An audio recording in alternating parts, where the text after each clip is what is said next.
السلام علیکم ورحمۃ اللہ۔ وعلیکم السلام ورحمۃ اللہ۔ جی بیٹا، حضرت یہ اذان سے پہلے درود شریف پڑھ سکتے ہیں؟ جی ہاں بیٹا، کیوں نہیں پڑھ سکتے؟ دیکھیں نا، ابو داؤد شریف جلد اول صفحہ نمبر 84 پر یہ روایت ہے کہ حضرت عروہ بن زبیر ایک عورت سے روایت کرتے ہیں کہ میرا گھر مدینے میں پہاڑی پہ تھا، میں دیکھتی کہ بلال رضی اللہ تعالیٰ عنہ اذان دینے سے پہلے دعائیہ کلمات پڑھتے تھے۔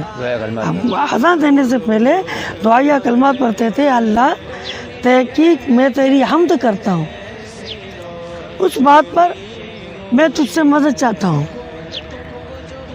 کہ اہل قریش آپ صلی اللہ علیہ وسلم کے دین پر قائم رہیں۔ اب اللہ کی حمد کرنا یہ بھی ثابت ہو گیا، تو حمد کی، رب کی، اور آپ صلی اللہ علیہ وسلم کا بھی نام لیا، تو یہ دعا جب حضرت بلال کر سکتے ہیں، درود شریف بھی تو دعا ہے، اور اگر ہم نے پڑھ لیا تو اس میں کیا ہو گیا؟ اور اب تو دعوت اسلام نے مسئلہ حل کر دیا۔ لوگ بولتے ہیں نا اذان کے ساتھ یہ درود شریف ملا لیتے، تو ایسا نہیں ہے۔